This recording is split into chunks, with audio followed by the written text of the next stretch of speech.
ప్రార్థన చేసుకొని వాక్యాన్ని ధ్యానం చేద్దాం. క్రీస్తు యేసునందు మమ్ములను జగత్తు పునాది వేయబడక మునిపే ప్రేమించిన మా పరలోకపు తండ్రి, అదే క్రీస్తు యేసు వారిని శరీరధారిగా భూమి మీదకు పంపించి సమస్త మానవాళి కోసం ఆయన బలిగా అర్పించారు. అందును బట్టి స్తోత్రాలు. ఆ సమస్త మానవాళిలో మేము కూడా ఉన్నందుకు సంతోషిస్తూ, తండ్రి మీ ఆకర్షణలో ఉన్నామని, మీ చెంతకు చేరిన దాన్ని బట్టి విశ్వసిస్తూ, మీ దగ్గరకు వచ్చిన మేము మీ శక్తిని ఆశ్రయించి మీ యొక్క ఉనికిని మేము ప్రజలకు చాటాలి అని, మీ యొక్క గుణగణాలను, మీ యొక్క అదృశ్య లక్షణాలను ప్రజలకు తెలియచేయాలి అని మీరు ఇష్టపడ్డారు. దాన్నే మిమ్మల్ని మహింపరచడం అంటారని వాక్యాన్ని బట్టి మాకు తెలియచేశారు. అందును బట్టి స్తోత్రాలు. కేవలం భక్తి గల వారమై ఉండి మీ శక్తిని ఆశ్రయించని వారముగా మేము ఉండకుండా వాక్యానుసారమైన జీవితాన్ని అనుసరిస్తూ ప్రభువును పోలి నడుచుకునే భాగ్యాన్ని మాకు అనుగ్రహించండి. దీనికి గాను మీ జ్ఞాన గ్రంథము, మా బ్రతుకు పుస్తకమైన బైబిల్లో నుంచి అనేకమైన శ్రేష్టమైన సంగతులను మాకు తెలియచేసి మమ్మల్ని హెచ్చరించి మీ యొక్క బాటలో నడిచి మా మార్గాన్ని పరలోకం చేరే విధంగా మలుచుకోవటానికి సహాయాన్ని దయచేయమని కోరుకుంటూ, దీనికి గాను మీ శక్తి అయి ఉన్న యేసుక్రీస్తు వారి పరిశుద్ధ నామములో మీరు మాకు ఇచ్చిన ఉపకారాత్మ సహాయంతో ఈ ప్రార్థన మనవులు మీకు సమర్పించి అడిగి వేడుకొనుచున్నాను పరలోకపు తండ్రి. ఆమేన్. చేరువచ్చిన మీ అందరికీ ప్రభు అయిన క్రీస్తు నామములో నా శుభాలు, వందనాలు. మనం ఆలోచిస్తున్న అంశం, పైకి భక్తి గలవారై ఉండి దేవుని శక్తిని ఆశ్రయించని వారై ఉన్నారు. ఇంతకీ దేవుని శక్తి అంటే ఏంటి? దేవుని శక్తి చెప్పండి. దేవుని శక్తి అంటే ఏంటి అసలు? దేవుని శక్తి, పవర్. దేవుని పవర్ అనగా టచ్ అనుకోకండి మళ్ళీ. దేవుని శక్తి అంటే దేవునికి ఉన్న కెపాసిటీ, అంతే కదా? ఎలా తెలిసిద్ది? దేవుని శక్తి ప్రకృతి నుంచి వస్తున్నప్పుడు మనకు అర్థమైంది. వరదలు వస్తున్నాయి, నదులు పొర్లుతున్నాయి. దాన్ని ఆపగలుగుతున్నారు ఎవరన్నా? ఆపలేరు. పల్ల ప్రాంతాల వాళ్ళని ఖాళీ చేయమంటున్నారు. పెనుగాలు వస్తుంది, ఆపగలుగుతారా? ఆపలేరు. ఇంకా తుఫాన్లు వస్తున్నాయి అని ముందుగా ఏమన్నా చెప్పగలుగుతున్నారు తప్ప టెక్నాలజీని బట్టి అది కన్ఫామ్ కాదు. ఇంత వేగంతో వస్తుంది అంటుంది, సడన్గా దిశ మార్చుకుంటుంది అని చెప్తున్నారు. ఈ ప్రకృతిని చూసినప్పుడు దేవుని యొక్క శక్తి కొంత మనకు అర్థమవుతుంది, అంత కాదు, అంత కొంతే మనకు అర్థమవుతుంది. ఆయన మహాగర్జనలు చేయు ఆయన యొక్క సర్వశక్తి అనేది ఇంకా ఈ భూగోళంలో ఎవరికీ అర్థం కాలేదు. పరలోకి వెళ్ళినప్పుడు ఆయన అసలు పవర్ ఏంటో మనకు అర్థమైంది. భూమి మీద ఆయన చూపిస్తున్న ఇవన్నీ ప్రకృతిలో మనకు కనపడుతున్న అద్భుతాలు అనుకుంటున్నాం, లేకపోతే ఏంటి దేవుని ఎంత గొప్పవాడా అని ఆ ప్రకృతిని చూసి మనకు అనిపిస్తుంది. కానీ ఇవి చాలా చిన్నవి, మెల్లనైనా గుసగుస శబ్దం పాటిది అంటున్నాడు. దీన్నే మనిషి ఎదిరించలేకపోతున్నాడు. అయితే బైబిల్లో దేవుడు తన శక్తిని డైరెక్ట్గా ప్రదర్శించలేదు. దేవుడు తన శక్తిని డైరెక్ట్గా ప్రదర్శించలేదు, యేసుక్రీస్తు ద్వారా ఇచ్చాడు. వాళ్ళు ముగ్గురు, ఈరోజు సమాజంలో చాలా వివాదాలు వస్తున్నాయి. ముగ్గురు ఒకడే అనే బ్యాచ్ ఒకళ్ళు, ముగ్గురు వేరు అనే బ్యాచ్ ఒకళ్ళు, ముగ్గురు అసలు ఆల్రెడీ ఉన్నవారు, ఎవరు పుట్టినవారు కాదు, ఎవరు వచ్చినవారు కాదు అనే బ్యాచ్ ఒకరు. ఇలా 3-4 రకాల బ్యాచ్లు తయారయ్యారు. అంటే క్రైస్తవ్యంలోనే దేవుడి గురించిన గలిబిలి భయంకరంగా ప్రారంభమైంది.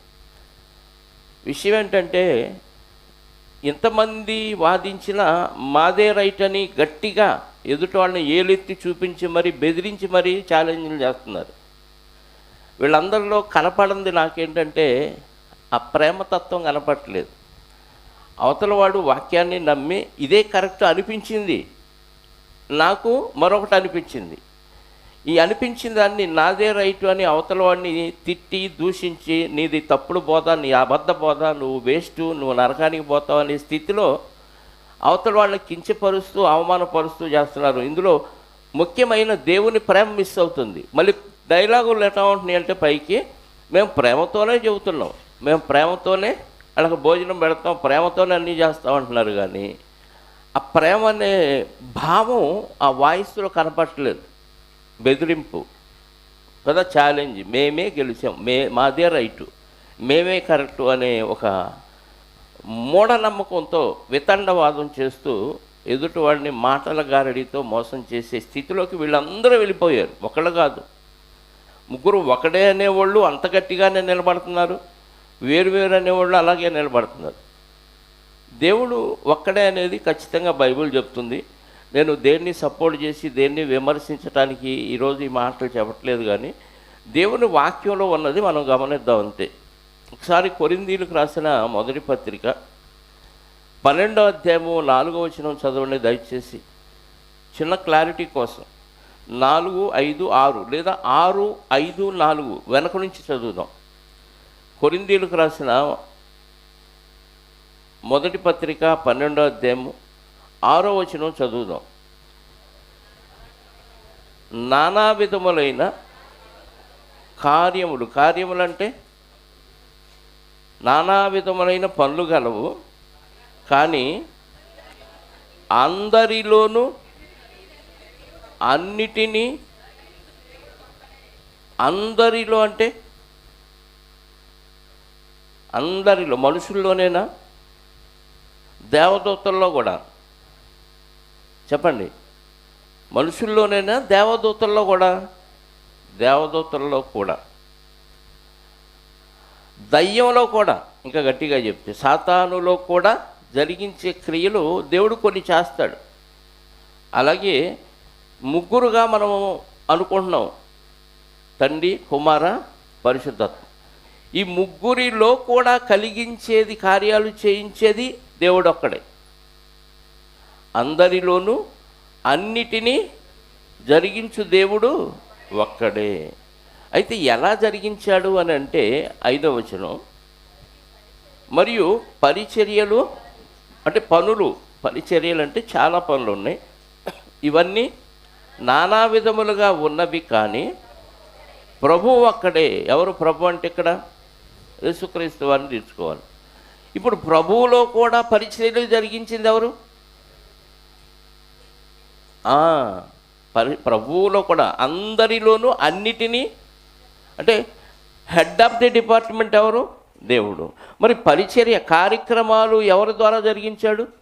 యేసుక్రీస్తు. అంటే ఈ సృష్టి క్రమంలో ఏవేవైతే కార్యక్రమాలు ఉన్నాయో, మనుషులు చేసే కార్యక్రమాలు ఏవైతే ఉన్నాయో, అన్ని పనులు తండ్రి ఆధీనములో నుండి తండ్రి ఆజ్ఞ చేత కుమారుడు చేశాడు. అందరిలోనూ అన్నిటినీ జరిగించిన దేవుడు ఒక్కడే. మరియు పరిచర్యలు నానా విధములుగా ఉన్నవి, కానీ ప్రభు ఒక్కడే. పరిచర్యలు అన్నింటినీ చేసేది ప్రభు ఒక్కడే. ఇంకా 4వ వచనం, కృపావరములు నానా విధములుగా ఉన్నవి, కానీ ఆత్మ ఒక్కడే.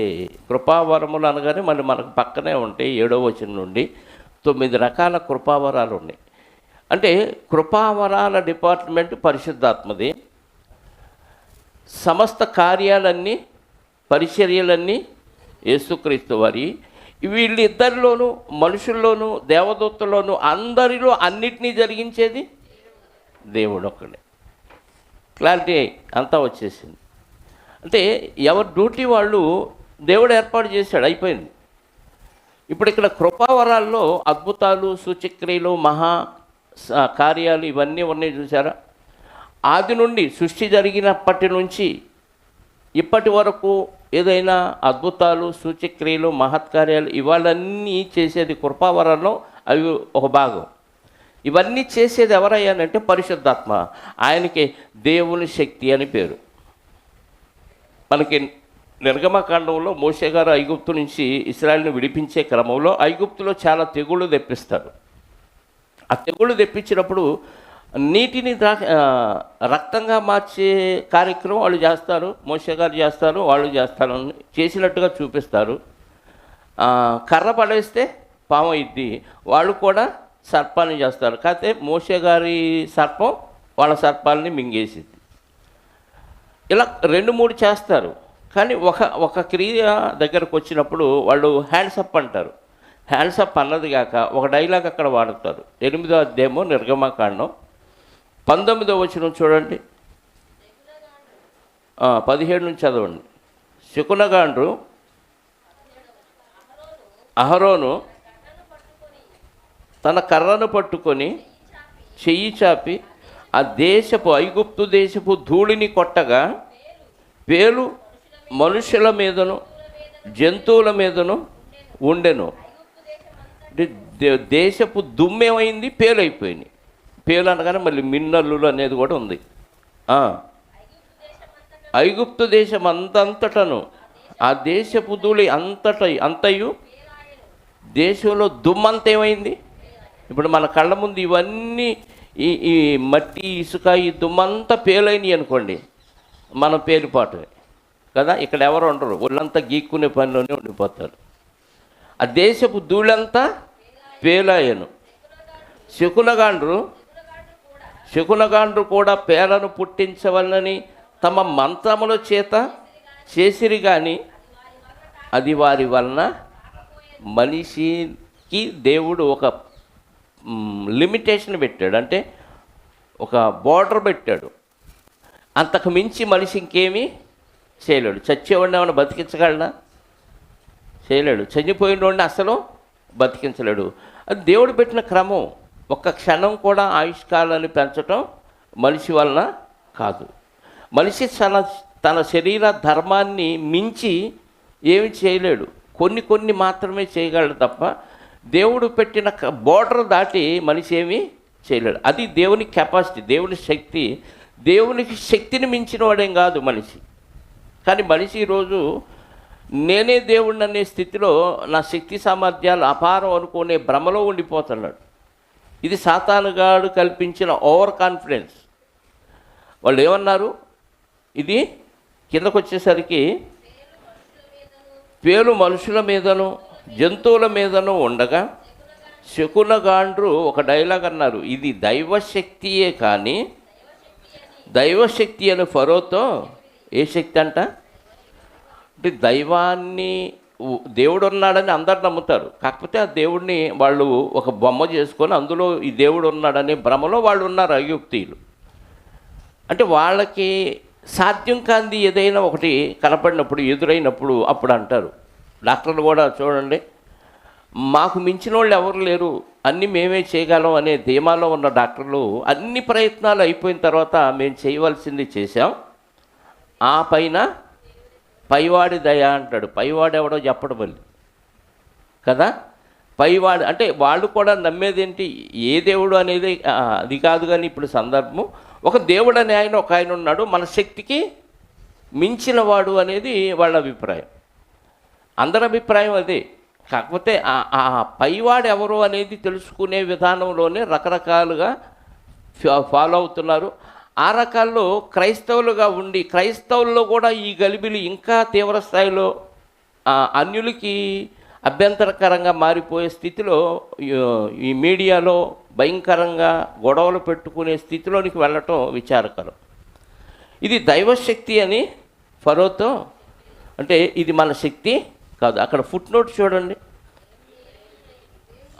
దైవశక్తి అంటే దేవుని వ్రేలు. అంటే అక్కడ అద్భుతాలు జరుగుతున్నాయి, అక్కడ సూచక్రియలు జరుగుతున్నాయి. అంటే ఈ సూచక్రియలు మనుషులు చేయలేనివి చేస్తే ఎవరు చేసినట్టంట? దేవుడు చేసినాడు. దేవుడు దేంతో చేశాడు? తన వేలుతో చేశాడంట. అంటే దైవశక్తి అంటే దేవుని వేలు. ఇంతకీ దేవుని వేలు ఎవరు? కొత్త నిబంధనకు రండి. దేవుని వేలు ఎవరు? మత్తయి సువార్త 12వ అధ్యాయము. మత్తయి సువార్త 12వ అధ్యాయము.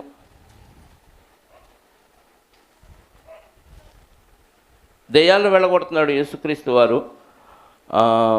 27వ వచనం 28వ వచనం చదువుదాం. 12వ అధ్యాయము మత్తయి సువార్త 27-28. నేను బయల్జెబూలు వలన దయ్యములను వెళ్ళగొట్టుచున్న ఎడల మీ కుమారులు ఎవరి వలన వాళ్ళని వెళ్ళగొట్టుచున్నారు, కాబట్టి వారే మీకు తీర్పర్లై ఉన్నారు అని చెప్పి, నేను దేవుని ఆత్మ వలన దయ్యములను, అంటే దయ్యాలను వెళ్ళగొట్టేది ఎవరి డిపార్ట్మెంటు? కృపావరాలు ఎవరి? కొరింథీ మొదటి పత్రిక 12వ అధ్యాయం 4వ వచనం ప్రకారంగా కృపావరాలు ఎవరి ఆధీనం అంట? పరిశుద్ధ ఆత్మ ఒక్కడే తన ఇష్టానుసారంగా ఇవన్నీ చేస్తున్నాడని అక్కడ లిస్ట్ ఉంటుంది 7వ వచనం నుండి చదివితే. అంటే కృపావరాల్లో మరి దయ్యాలను వెళ్ళగొట్టేది ఉందా? ఉంది. అది ఎవరి డిపార్ట్మెంట్? పరిశుద్ధాత్మ. అందుకే యేసుక్రీస్తు వారు అంటున్నాడు, నేను ఆత్మ వలన దయ్యాలని, దేవుని ఆత్మ వలన దయ్యములను వెళ్ళగొట్టుతున్నాను అని చెప్పాడు. దేవుని ఆత్మకు మరొక పేరుంది. లూకాసు వార్త 11వ అధ్యాయము, లూకాసు వార్త 11వ అధ్యాయము 20వ వచనం. ఇదే సందర్భం 19-20. నేను బయల్జెబూల వలన దయ్యములను వెళ్ళగొట్టుచున్న ఇలా మీ కుమారులు ఎవరి వలన వెళ్ళగొట్టుచున్నారు, అందుచేత వారే మీకు తీర్పర్లై ఉన్నారని చెప్పి ఆయన, నేను దేవుని వ్రేలితో దయ్యములను వెళ్ళగొట్టుచున్న ఎడల నిశ్చయముగా దేవుని రాజ్యము, దేవుని వేలు. అక్కడేమన్నాడు మత్తయ్య గారు? దేవుని ఆత్మ అన్నాడు. అక్కడ దేవుని శక్తి అన్నారు ఫరో దగ్గర ఉన్న వాళ్ళు. దేవుని శక్తి అంటే ఏం అర్థమైంది? అక్కడ పుట్టినోట్లో ఏం రాయించాడు? దేవుని వేలు. అంటే దేవుని ఆత్మ, దేవుని వేలు. అంటే ఈ మహత్కార్యాలు ఇవన్నీ పరిశుద్ధాత్మ డిపార్ట్మెంట్ ఆయన చేశాడనమాట. ఇప్పుడు భక్తులుగా మనం దేన్ని ఆశ్రయించాలి? దేవుని శక్తిని ఆశ్రయించాలి. అంటే పరిశుద్ధాత్మ మీద ఆధారపడి చేయాలి పనులు. దేవుడు ఎలాంటి శక్తి సామర్థ్యాలు కలిగిన వాడు, అన్ని శక్తుల్ని యేసుక్రీస్తు వారికి ఇచ్చాడు, అన్ని పరిశుద్ధాత్మకి ఇచ్చాడు. ఇప్పుడు ఆ శక్తి ఏమి తగ్గింది కాదు, అయిపోయేది కాదు. దేవుడు సర్వశక్తిమంతుడు. అలాంటి సర్వశక్తిమంతుడిని నమ్ముకున్న భక్తులుగా మట్టి శరీరాల్లో బ్రతుకుతున్న మనము దీనికి మించిన కార్యాలు చేయగలమా, చేయలేమా? చెయ్యగలమని నోటితో అంటాం, కానీ ప్రాక్టికల్గా అనుభవంలోకి వచ్చేసరికి ఇది మన వల్ల కాదు అని దిగజారిపోతూ ఉంటాం. అదే భక్తిహీనత. భక్తులైన వారు ఎవరైనా సరే దేవుని ఇష్టాన్ని నెరవేర్చడానికి ముందు వచ్చి కాడి ఎత్తుకున్న ఎవరు వెనకడుగు వేయలేదు. వెనకడుగు వేస్తే వాళ్ళు భక్తిహీనుల జాబితాలోకి వెళ్ళిపోయారు. మనకు భక్తులు ఎంతమంది తెలుసు బైబిల్లో? అబ్రహాము గారు తెలుసు, ఇస్సాక్ గారు తెలుసు, యాకోబు గారు తెలుసు, మోషే గారు తెలుసు. ఇంకా ఏం మాట్లాడరు? భక్తుల జాబితాలు తెలియవా? యెహోషువ గారు తెలుసు, కాలేబు గారు తెలుసు, ఇంకా దానియేలు గారు, షడ్రకు, మెషకు, అబేద్నెగోలు తెలుసు, దావీదు గారు తెలుసు. వీళ్ళందరూ భక్తులు ఎలా ఉన్నారు చెప్పండి? ఎలా ఉన్నారు? దేవుని మీద ఆధారపడిన వాళ్ళేనా? ఏదైనా మనుషులుగా ఒకసారి అరసారి పొరపాటు చేయటం, తప్పు చేయటం మానవ సహజం అనుకోండి. పాపిష్టి లోకంలో ఉన్నాం, ఏదో ఒక బలహీన క్షణంలో పొరపాట్లు అనేవి జరుగుతాయి. అది కాదు మ్యాటర్. మిగిలిన జీవితం అంతా దేవుని శక్తి మీద ఆధారపడి బతికామా, మన శక్తి మీద మనం ఆధారపడి బతుకుతున్నాం? అది పాయింట్. పని ఉంది, దేవుని పని ఉంది.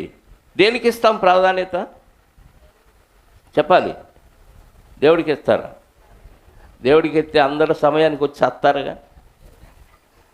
ఎవరు వచ్చారు చెప్పండి? ఏదో కొద్దిమంది వస్తున్నారు ఈ మధ్య.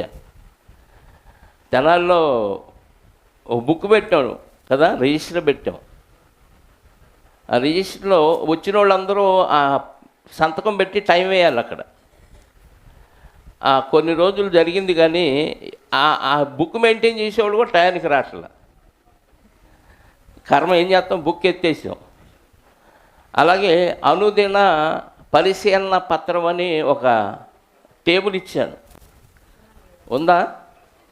ఒకసారి ఇటీ అనుదిన పరిశీలన పత్రం అంటే మనల్ని మనం ప్రతిరోజు చెక్ చేసుకునేది. ఎవరో చెక్ చేయక్కర్లా.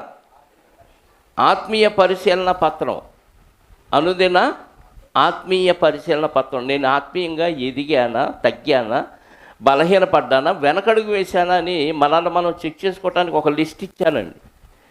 ఈ లిస్టులో ఈరోజు ఉదయం లేవగానే ప్రార్థన చేశానా, చేయలేదా? నీకు నువ్వే చేయకపోయినా చేశానని టిక్కు పెట్టుకుంటే నిన్ను మోసం చేసుకున్నట్టు. ఉదయం లేవగానే బైబిల్ చదివానా, చదవలేదా? చదవకపోయినా చదివాను, లేదా క్యాలెండర్ మీద ఒక వచనం చదివి చదివాను అని పెట్టుకున్నావు అనుకో, నిన్ను మోసం చేసి. చదువు వలన నీకేం రావాలి? ఏదో ఒక విషయం తెలియాలి. అది తెలిసింది నువ్వు నేర్చుకొని పాటించాలి. అది అట్లా నీకు నువ్వే టిక్కులు పెట్టుకో. ఎవరోకి చూపించాల్సిన అవసరం లేదు. ఇది నీ మనసుకు నువ్వు చూపించుకుంటే నువ్వు భక్తిలో ఉన్నావా, భక్తిహీనంలో ఉన్నావా నీకు అర్థమైపోద్ది. నిన్న రాత్రి స్త్రీల కోడిక 2 సంవత్సరాలు జరిగిన సందర్భంలో ఫంక్షన్ పెట్టుకున్నారు. నేనే కొద్దిసేపు వాక్యాన్ని అందించాను. అందులో వీళ్ళకి ప్రశ్నలు ఇచ్చిందండి సోని.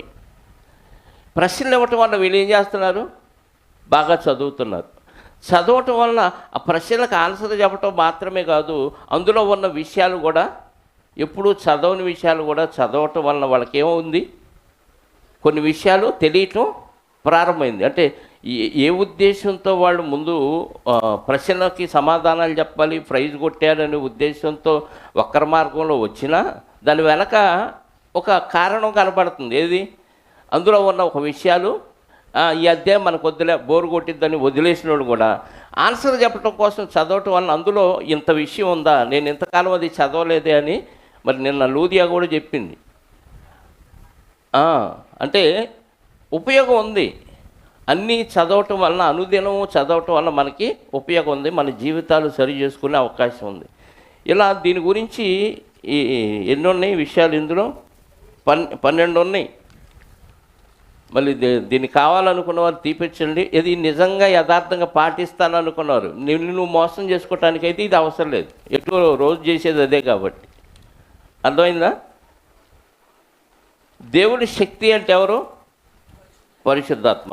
ఇప్పుడు దేవుడు బాప్తిసం ద్వారా యేసుక్రీస్తుని అంగీకరించి ఆయన రక్తంలో కడగబట్టడం ద్వారా మనలోనికి పరిశుద్ధాత్మను పంపించాడు. ఆత్మ కలిగిన వారంగా మనం ఎవరి మీద ఆధారపడాలి చెప్పండి? ఇంట్లో బియ్యం లేవు, బయట సువార్త పని ఉంది. ఇప్పుడు ఏం చేయాలి?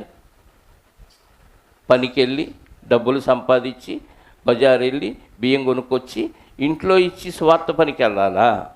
ముందు సువార్త పనికి వెళ్తే దేవుడు ఏదో ఒక అద్భుత కార్యం చేసి ఇంట్లో సమృద్ధి చేస్తాడనే విశ్వాసంతో వెళ్ళాలి. నోటితో చెప్పండి, చెప్పండి ఏం చేయాలి? వాస్తవంగా మనం చేయట్లేదులే కానీ చేయాల్సింది ఏదో చెప్పండి.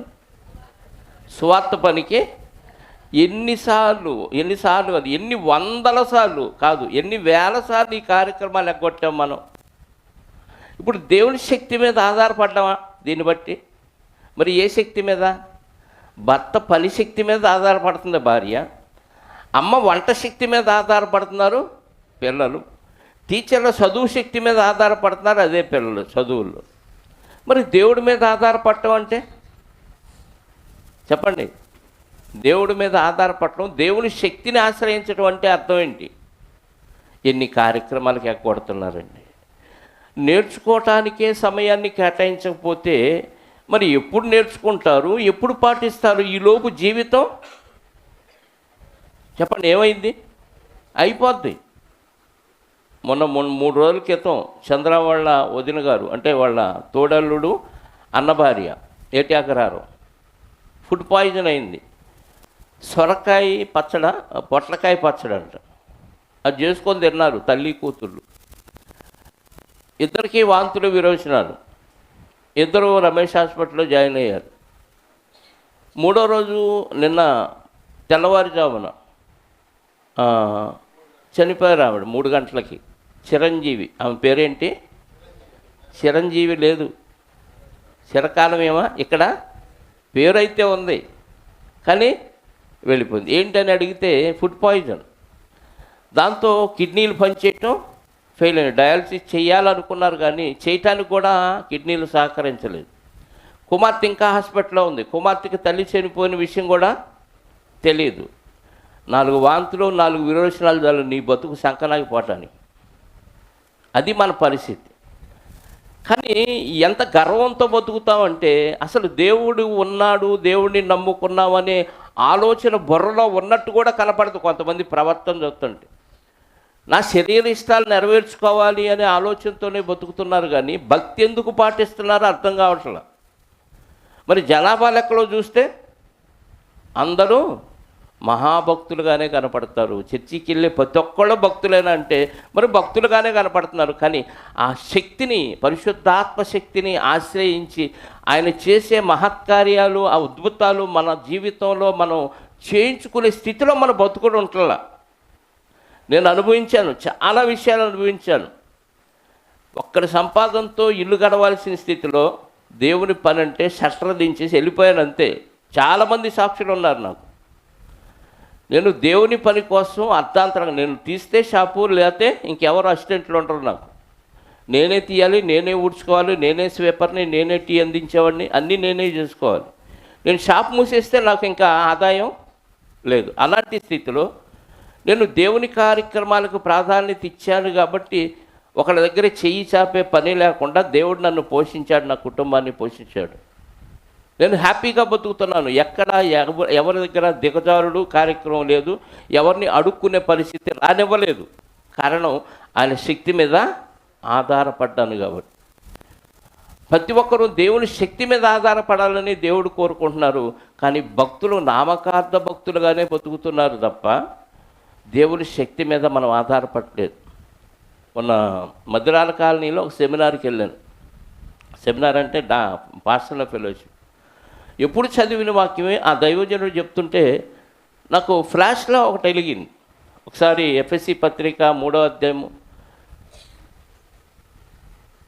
అది చదివిందే, గతంలో నేను చదివిందే, దాన్ని చాలాసార్లు చెప్పాము. కానీ అందులో ఒక విషయం, ఈ అంశం నేను నెమరు వేసుకుంటూ ఉన్నాను కాబట్టి నాకు అది సడన్గా గుర్తొచ్చింది. 8వ వచనం నుండి చూడండి, 3వ అధ్యాయము ఎఫ్ఎస్సి పత్రిక. మన ప్రభు అయిన క్రీస్తు యేసునందు చేసిన నిత్య సంకల్పము చొప్పున పరలోకములో ప్రధానులకును అధికారులకును సంఘము ద్వారా తన యొక్క నానా విధమైన జ్ఞానమును ఇప్పుడు తెలియబడవలనని ఉద్దేశించి, జాగ్రత్తగా వినండి, ఎప్పుడో పరలోకంలో ప్రధానులకు అధికారులకు ఇప్పుడు తెలియచేయాలని దేవుడు నిత్య సంకల్పము చొప్పున యేసుక్రీస్తులో మనకు ఒకటి ఏదో ఏర్పాటు చేశాడంట. ఏంటంట? క్రీస్తు యేసునందు నిత్య సంకల్పం. అందులో శోధింపశక్యము కానీ క్రీస్తు ఐశ్వర్యమును అన్యజనుల్లో ప్రకటించుటకు. క్రీస్తు ఐశ్వర్యమా? అది పట్టుకుంది నన్ను. క్రీస్తులో ఐశ్వర్యం ఉందా, దరిద్రం ఉందా? ఎందుకు చెప్పరు? ఐశ్వర్యం ఉంటే ఈ ఐశ్వర్యాన్ని వదిలి దరిద్రం దగ్గరికి ఎందుకు వెళ్తారు? క్రీస్తులో ఐశ్వర్యం ఉందా, దరిద్రం ఉందా? నోటితో ఐశ్వర్యం అంటున్నారు, కానీ ఐశ్వర్యం ఉండ బంగారం ఎడబెట్టాము, అక్కడ పెంట పెట్టాము, పెంట దగ్గరికి వెళ్తారా, బంగారం దగ్గరికి వెళ్తారా? మరి క్రీస్తులో ఐశ్వర్యం ఉందంటే ఐశ్వర్యం దగ్గరికి పరిగెత్తుకు రావాలా, పారిపోవాలా? సంఘానికి దూరం అయిపోతున్నారు. కుటుంబం, పిల్లలు, భార్య, సంపాదన, ఇందులోనే అది ఐశ్వర్యమా? అది ఉంటుందా నీతో? శాశ్వత కాలం వచ్చిద్దా? ఐశ్వర్యవంతులు మన కళ్ళ ముందే టపా టపా టపా రాలిపోతున్నారు. కరోనాలో ఎంతమంది ఐశ్వర్యవంతులు అలా వెళ్ళిపోయారు. మరి క్రీస్తు ఐశ్వర్యమును అన్ని జనుల్లో ప్రకటించడానికంటే సువార్తలో ఏముందో తెలుసా? ఐశ్వర్యం ఏంటి ప్రకటించింది పౌలు గారు? సువార్తను ప్రకటించాడు. సువార్తలో ఏముంది? ఐశ్వర్యం ఉంది. శాశ్వత కాలం ఉండే మహా ఐశ్వర్యంలోనికి మనల్ని తీసుకువెళ్ళటానికి ఇక్కడ సువార్తను ప్రకటిస్తున్నాడు. అలానే ఇక్కడ ఏమన్నా దిక్కులేనోడుగా వదిలేస్తాడా? ఇక్కడ ఏమన్నా అనాథగా వదిలేస్తాడా?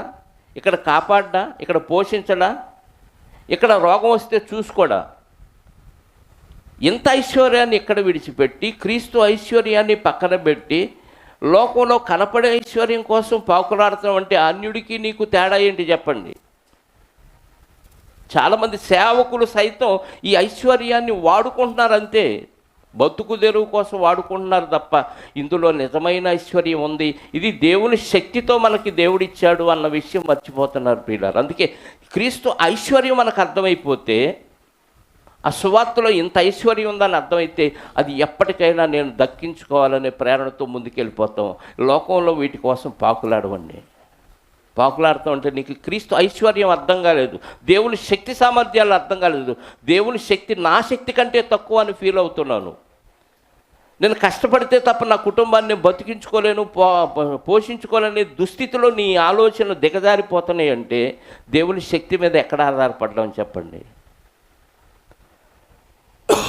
బైబిల్లో చాలామంది భక్తుల దగ్గర పెరిగిన భక్తిహీనుడు నామకార్థంగా శిష్యర్కం చేశాడు. మీకు తెలుసు, గేహాజీ రాజుల గ్రంథం 5వ అధ్యాయంలో ఉంటుంది కదా. ఒక సిరియా దేశపు మంత్రి వచ్చి ఏమేమి ఇచ్చాడు ఆయనకి? నేను స్వస్థపరచబడాలి, నాకున్న కుష్టు పోవాలి. ఒక సైన్యాధిపతి వచ్చి నాకున్న కుష్టు పోవాలి, నువ్వు నన్ను ఆశీర్వదించు, నా గురించి ప్రార్థన చేయి, నాకు రోగంగా ఉన్న చోట చెయ్యేసి ప్రార్థన చేయని ఆయన కోసం ఏమేమి తెచ్చాడో చూడండి. 5వ అధ్యాయము రాజుల గ్రంథము 2వ గ్రంథం 5వ అధ్యాయము 5వ వచనం. 20 మణుగులు అంటే 20 × 10 ఎంత? 200 కిలోల వెండి, 1,20,000 రూపాయల బంగారం, 10 దుస్తుల బట్టలను తీసుకొని పోయి ఇశ్రాయేలు రాజునకు ఎంత తీసుకెళ్ళి ఇచ్చాడు. వాస్తవంగా ఆ రోజుల్లో కుష్ఠవ్యాధికి మందు లేదు. ఎవరైనా కుష్టి తగ్గిస్తే ఎంతైనా ఇవ్వటానికి సిద్ధం వాళ్ళు. అలాంటిది ఇదిగో ఇంత ఆస్తి తీసుకెళ్ళి నీకు ఇస్తాను, నాకు స్వస్థత ఇవ్వంటే స్వస్థత ఫ్రీగా ఇచ్చాడు. కానీ ఈయన ఇవ్వకపోతే ఏమన్నాడు ఆయన? దైవజనుడు ఏమన్నాడు చూడండి.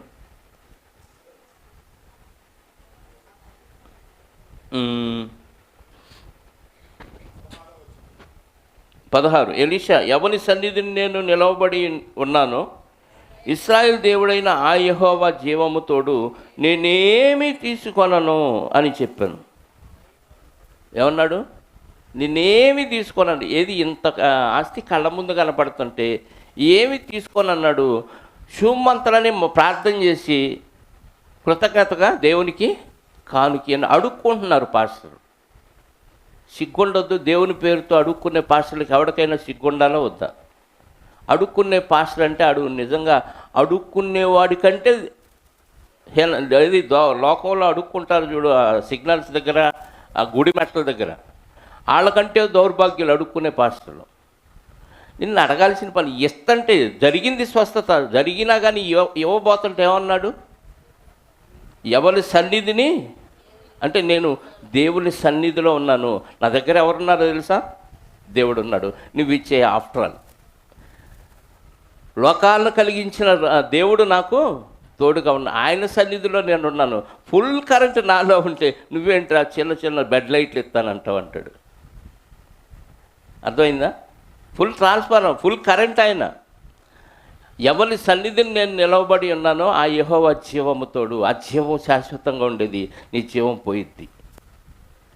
నేనేమి తీసుకోనంటే పక్కనే శిష్యుడిగా నేర్చుకుంటున్నాడు. శిష్యర్కం, గురువుగారి దగ్గర శిష్యర్కం నేర్చుకుంటున్నాడు అంటే ఏ లక్షణాలు రావాలి?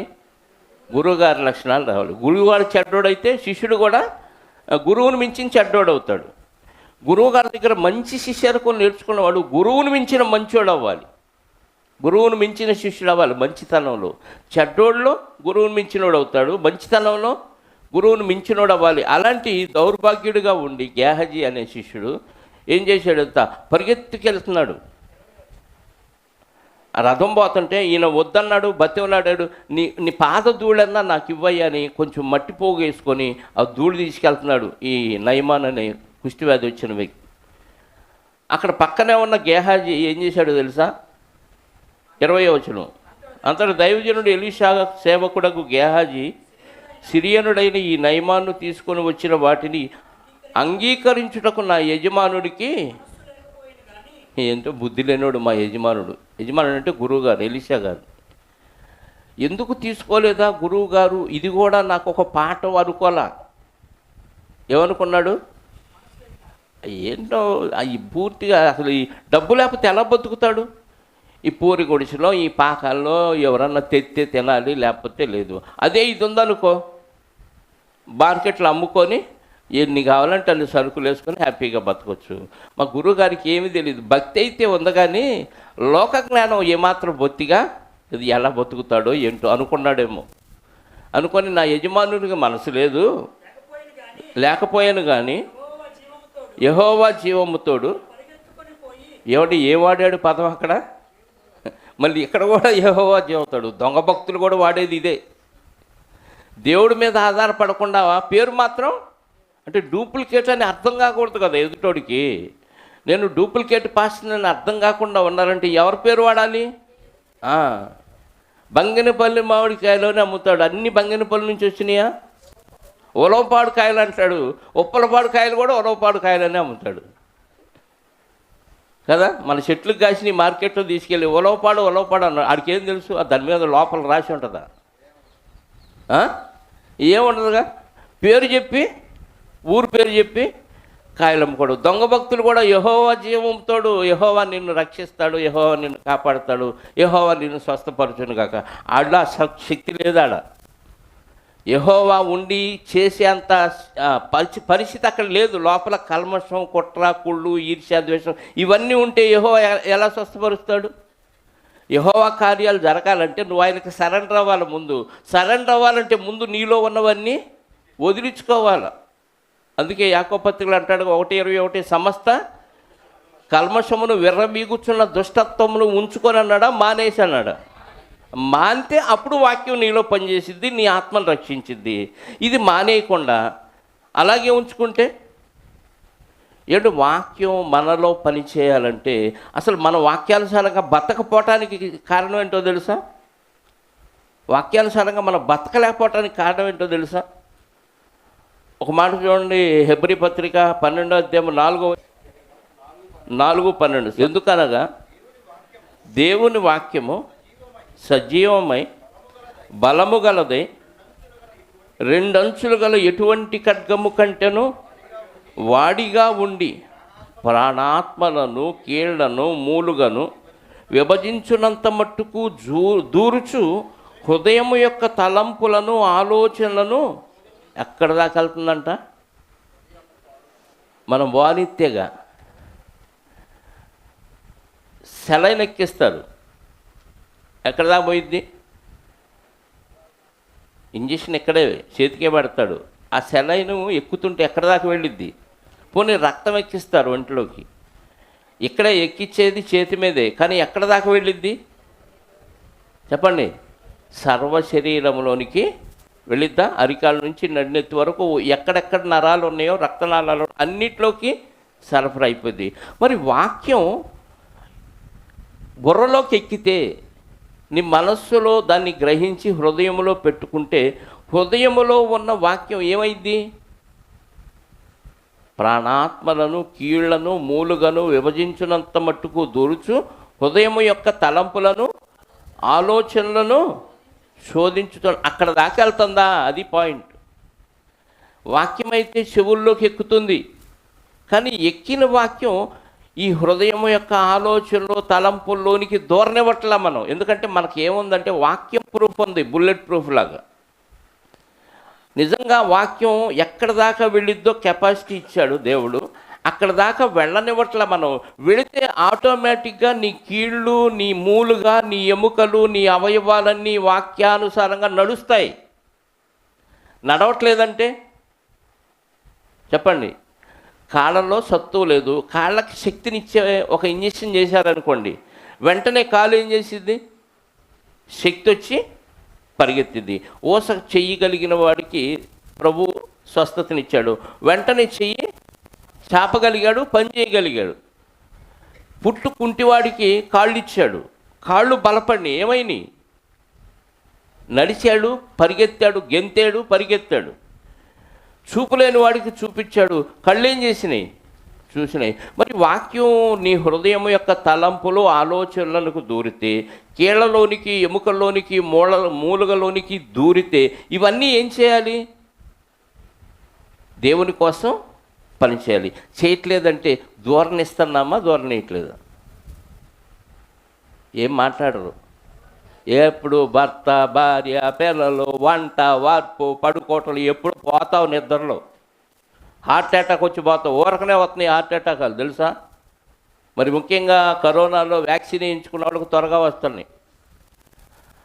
మార్నింగ్ వాక్ చేస్తున్న వాళ్ళకి త్వరగా వస్తున్నాయి. బాడీ బిల్డింగ్లు, వెయిట్ లిఫ్టింగ్ చేస్తున్న వాళ్ళకి అట్టగా చేస్తూ కుప్పగోలిపోతున్నారు. చూస్తున్నారా?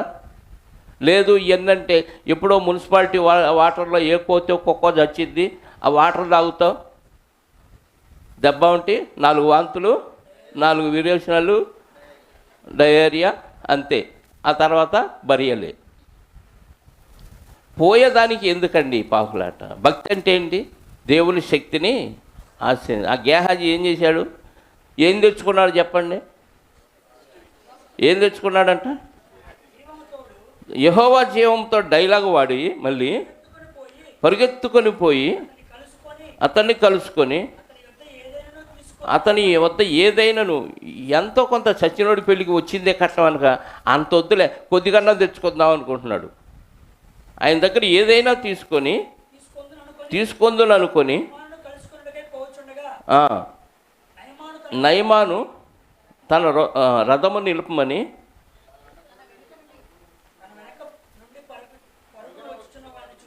తన వెనక పరుగు వచ్చుచున్న వాడిని చూచి తన రథము నుండి దిగి వాడిని ఎదుర్కొని క్షేమమా, ఏదో అర్జెంట్ ఇప్పుడే కదా నేను అక్కడ నుంచి వచ్చాను, ఇంతలోకి నువ్వు పరిగెత్తుకొస్తున్నావు, ఏమన్నా ప్రమాదం జరిగింది, అక్కడ ఏమన్నా ఇబ్బంది అయిందని కుశల ప్రశ్న అడిగాడు అంతే. బాగున్నావా అని అంటాను. అలా అతడు క్షేమమే అని చెప్పి నా యజమానుడు నా చేత వర్తమానం పంపి ప్రవక్తల శిష్యుల్లో 2 యవనులు ఎఫ్రాయిము మన్యం నుండి నా యొద్దకు ఇప్పుడే వచ్చిరి. ఏమంటే ఇంత స్టోరీలో ఊరి పేరు కూడా ఎలా చెప్పాడు?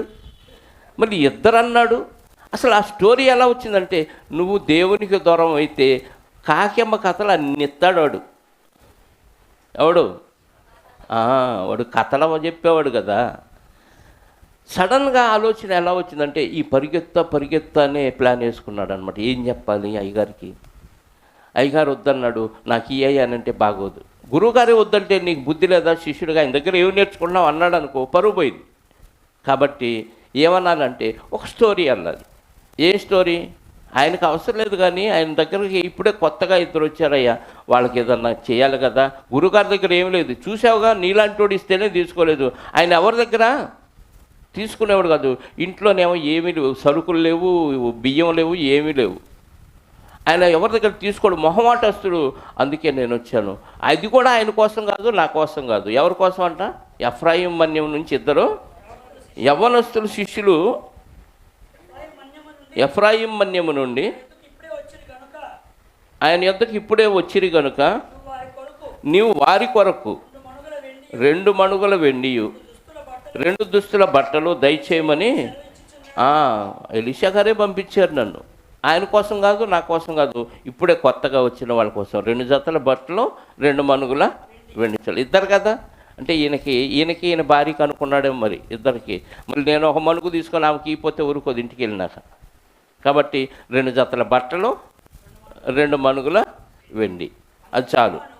అందుకు నయమాను అసలే మొత్తం ఇద్దామని వచ్చినాడు కదా, నీకు అనుకూలం అయితే రెట్టింపు వెండి 4 మణుగుల వెండి తీసుకో అని బతిమాలి 2 సంచుల్లో 4 మణుగుల వెండి 2 దుస్తుల బట్టలనిచ్చి తన పనివారిలో 2 మీద వాటిని వేయగా వారు గేహాజీ ముందర వాటిని, అంటే ఈ గురువు గారి దగ్గర శిష్యుడు కదా, ఎంత గౌరవం ఇచ్చాడు చూడండి. నువ్వు మొయ్యొద్దయ్యా, మాకు 12 ఉన్నారు వాళ్ళు మొత్తాలని వాళ్ళ నెత్తి మీద పెట్టి వాళ్ళ చేత మోయించుకెళ్ళాడంటే ఎంత దౌర్భాగ్యం చూడండి.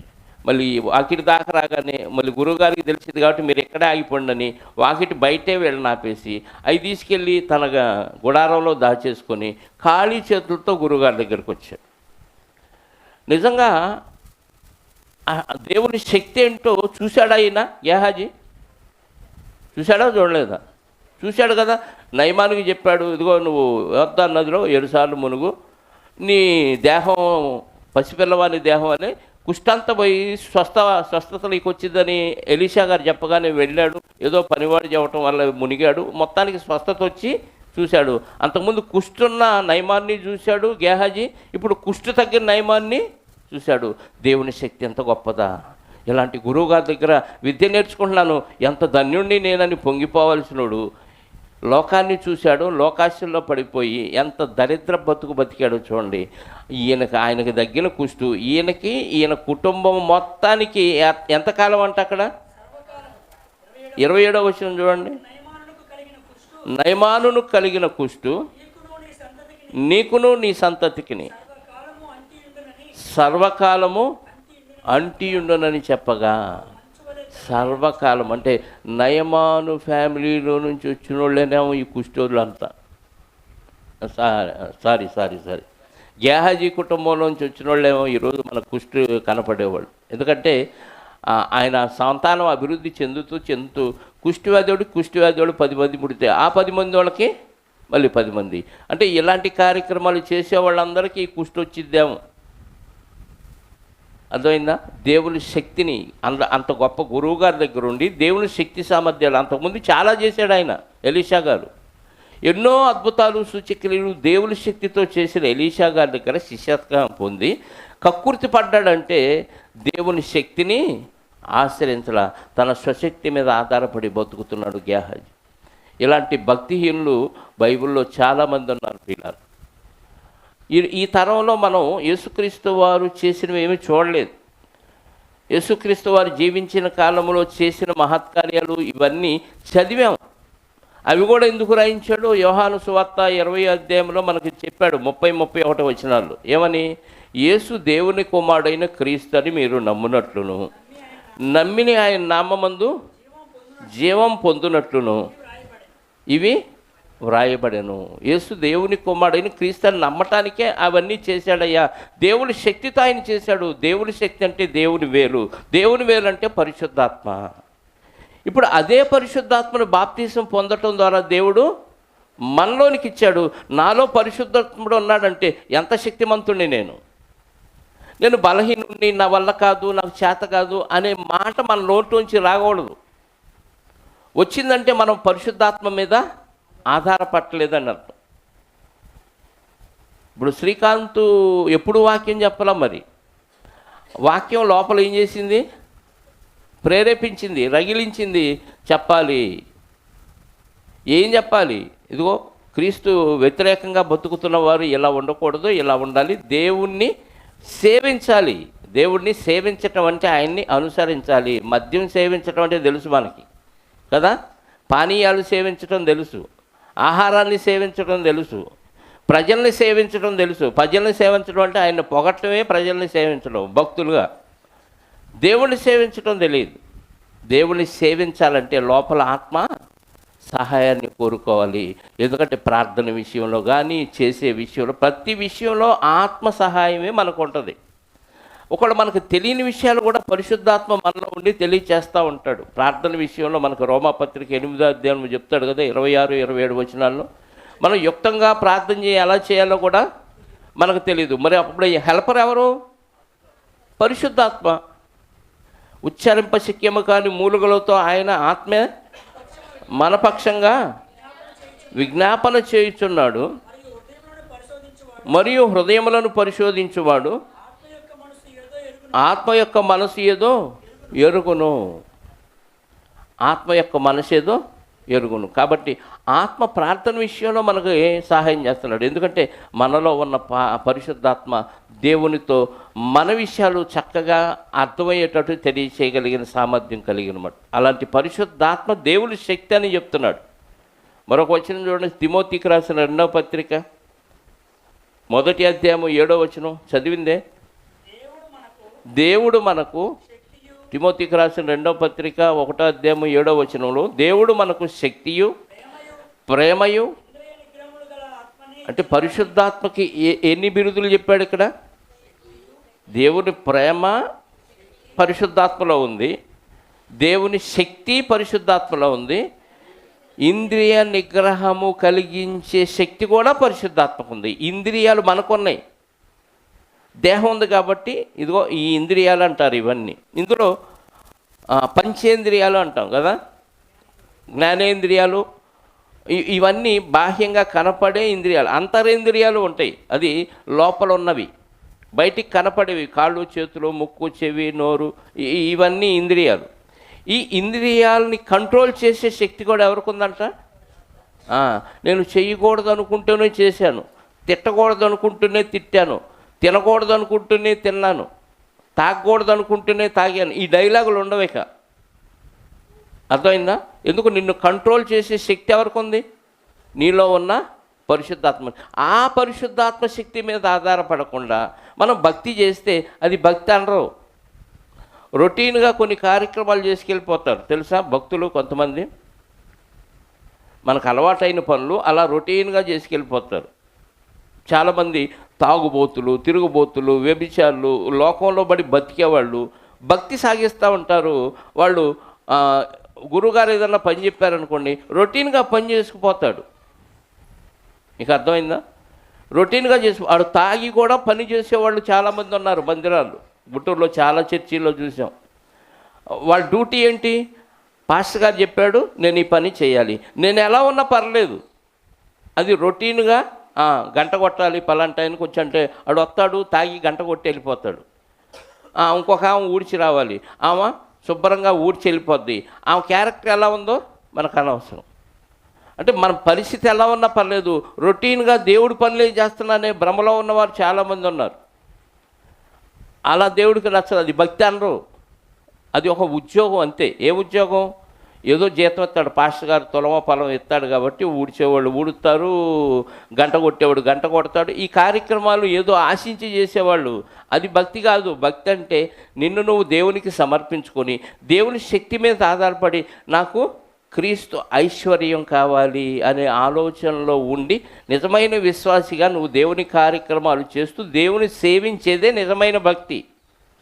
ఆ భక్తి లేకుండా నామకార్థులుగా మిగతా బోల్డ్ సంఘాలు చూస్తుంటే సిగ్గేస్తుంది నాకు. రొటీన్గా చెప్పేవాడు ప్రకటన చేస్తూనే ఉంటాడు, అన్ని కార్యక్రమాలు చేస్తాడు, బయటికి వెళ్ళి సిగరెట్లు తాగుతారు, మద్యం తాగుతారు, వ్యభిచారం చేస్తారు, అక్రమ సంబంధాలు కుటుంబాల్లో వాడితోనే పెట్టుకుంటారు. ఎందుకు భక్తి? ఎందుకు? మామూలుగా బతకొచ్చుగా, ఏదో పని చేస్తే డబ్బులు వస్తాయి, హ్యాపీగా బతుకు, నువ్వు తాగేవరా అని ఎవడు అడగడు. భక్తిలో ఉండి తాగితే 10 మంది అడిగే అవకాశం ఉంది. లోకంలో ఉండి తాగితే ఏమంటాడు? పోన్లేండి ఏదో తాగుతున్నాడు మనశ్శాంతి లేక దయదలుస్తారు. ఇంకా ఏదో తాగేసి ఏదో అన్నాడులేండి, అబ్బాయి ఎంత జాలి వాళ్ళ మీద చెప్పండి. వాడు మామూలుగా అయితే అనడండి, తాగాడు కాబట్టి అంట. అలాంటి వాళ్ళని అంటాడు. అలా ఉండు, ఎవరు కాదన్న ఇంకా జాలి పడతారు నీ మీద. కానీ భక్తిలో ఉండి ఎలాంటి కార్యక్రమాలు చేస్తే ఇటు దేవునికి అవమానం, నిజమైన భక్తులను కూడా అపార్థం చేసుకుంటుంది ఈరోజు లోకం. అందుకే పైకి భక్తిగా కనపడాలి అనే ఉద్దేశంతో ఎవరికి కనపరుచుకుంటారు చెప్పండి భక్తి? దానివల్ల ఉపయోగం ఏముంది మనకి?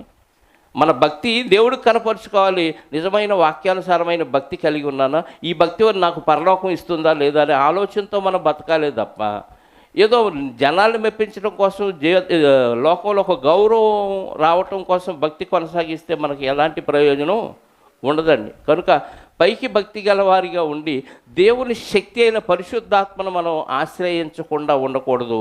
ఆయన శక్తిని ఆశ్రయించి ఆ శక్తిని మనం అనుభవించాలంటే పూర్తిగా దాని మీద ఆధారపడి నాకు ఆయన చూసుకుంటాడు. నా పనులన్నీ ఆయన చూసుకుంటాడు. ఆయన సర్వశక్తిమంతుడు. యేసుక్రీస్తు వారి గురించి దేవుడు రాయించిన వాడు తెలుసు కదా, ఆయన ధనవంతుడై ఉండి మన నిమిత్తం, ఆయన ధనవంతుడే, సర్వశక్తిమంతుడు, సర్వ ఐశ్వర్యవంతుడు. యేసుక్రీస్తు వారు పరలోకంలో ఉన్నప్పుడు భూమి మీదకి వచ్చిన ఆయనకు ఐశ్వర్యం ఉంది, కానీ ఇక్కడ నాకు అవేమి వద్దనుకుని నిష్ఠదరిద్రుడయ్యాడు. కొరింథీ పత్రిక 9వ అధ్యాయం కదా, 8-9. కొరింథీయులకు రాసిన 2వ పత్రిక 8వ అధ్యాయము 9వ వచనం. మీరు మన ప్రభు అయిన యేసుక్రీస్తు కృపను ఎరుగుదురు కదా, ఆయన ధనవంతుడయ్యుండి మీరు తన దారిద్ర్యము వలన ధనవంతులు కావాలని, అంటే ఐశ్వర్యవంతులు కావాలని, మీ నిమిత్తము మన నిమిత్తం మనల్ని ఐశ్వర్యవంతులుగా చేయటానికి క్రీస్తు మన నిమిత్తం భూమి మీద దరిద్రుడు ఎందుకయ్యాడు? ఆయన దరిద్రం అనిపించి మనల్ని ఐశ్వర్యవంతులు చేస్తానంటే ఇంకేంటి మనకి? కాదు ప్రభా, మాకు లోకంలో ఐశ్వర్యమే కావాలి. ఏం కట్టుకుపోతావు చెప్పండి? కోట్ల విలువలు కలిగిన ఆస్తులు ఉన్నవారే కోట్ల విలువలు విడిచిపెట్టి అలా వెళ్ళిపోతున్నారు. లోకం శాశ్వతం కాదు, నీ దేహం శాశ్వతం కాదు. ఏ క్షణానైనా మరణం రావచ్చు, గుర్తుపెట్టుకోండి. మరణించిన మరుక్షణం ఈ మాటలు మీ మైండ్లో రింగ్ మని రింగ్ టోన్ లాగా తిరుగుతూనే ఉంటాయి. పాస్టర్ గారు చెప్పాడు, ఎన్నోసార్లు చెప్పాడు, ఒకసారి కాదు ఎన్నోసార్లు చెప్పాడు, అయినా నేను మార్చుకోలేకపోయాను అని బాధపడినా ఎలాంటి ప్రయోజనం ఉండదు. గుర్తుపెట్టుకోండి, ఇది నీ జీవితంలో నువ్వు బతుకున్నప్పుడు గుర్తుపెట్టుకొని అమలుపరిస్తేనే నీ భక్తి జీవితం నీకు పరలోకాన్ని ఇస్తుంది. లేకపోతే మనుషుల కోసమో ఇంకెవరి కోసమో నువ్వు భక్తి నటించాల్సిన అవసరం లేదు. లోకంలో ఈ విచ్చలవిడిగా ఇష్టానుసారంగా బతుకుతున్న వారు గౌరవంగా బతుకుతున్నారు సమాజం దృష్టిలో. వాళ్ళ జీవితాలు వాస్తవంగా చూస్తే అన్యాయం, అక్రమం, కుట్ర, కుళ్ళు, వ్యభిచారం చేస్తూ కూడా గౌరవంగా బతుకుతున్న వారు సమాజంలో కనపడుతున్నారు. గౌరవం సమాజంలో బాగానే దొరికింది. అక్రమాలు చేస్తూ బతుకుతున్న వాళ్ళు గౌరవంగా బతుకుతున్నారు. ఆ జనం కోసం బతకొద్దు, దేవుడి కోసం బతకండి. నిన్ను నువ్వు పరలోకం చేర్చుకునే విధంగా భక్తిని కొనసాగించాలని. భక్తి నటించొద్దు, వేషధారణ భక్తి పనికిరాదని ప్రేమతో మనవి చేస్తూ ఈ మాటలు ముగిస్తున్నాను. దేవుని చిత్తమైతే మరికొన్ని మాటలు వచ్చేవారు మాట్లాడుకుందాం, ప్రార్థన చేసుకుందాం. పరిశుద్ధుడమైన మా పరలోకపు తండ్రి, మహోన్నతమైన, ఘనమైన, ఉన్నతమైన మీ నామాన్ని బట్టి మీ స్తోత్రాలు. ఇదిగోనైనా నిజంగా భక్తి అంటే ఏంటో, మీ శక్తి అంటే ఏంటో మాకు తెలియచేశారు. అందును బట్టి మీకు స్తోత్రాలు. ఇదిగోనైనా భక్తిలోని శక్తిని ఆశ్రయించక నామకార్థులుగా సమాజంలో ఎంతోమంది క్రైస్తవులు బతుకుతున్నారయ్యా. వారి జాబితాలో మేము లేకుండా తండ్రి, నిజమైన భక్తులుగా బతకటానికి మీరు మాకు ఇచ్చిన వాక్యపు జ్ఞానాన్ని బట్టి మీకు స్తోత్రాలు. జ్ఞానం మమ్మల్ని ఉప్పొంగ చేస్తుందేమో కానీ ఆ జ్ఞానాన్ని అనుసరించటం వలన మేము పరలోకంలో కూర్చుంటామనే విశ్వాసం మాకుంది. అందును బట్టి మీకు స్తోత్రాలు తండ్రి. మీ పిల్లలు ఇక నుంచి నామకార్థ భక్తులుగా కాకుండా నిజమైన భక్తులుగా వారిని వారు తగ్గించుకొని మీకు సమర్పించుకొని వారిలో ఉన్న పరిశుద్ధాత్మ మీద ఆధారపడి బతికే భాగ్యాన్ని ప్రతి బిడ్డకు అలాంటి మనసును అనుగ్రహించమని కోరుకుంటూ, వచ్చిన బిడ్డలందరినీ సురక్షితంగా వారి గమ్యస్థానానికి చేర్చండి. వచ్చిన వారిలో ఎవరెవరికి ఎలాంటి అవసరాలు ఉన్నాయో మీ మీద ఆధారపడిన వారికి మీ చిత్తమైతే వారి అవసరాలు తీర్చండి.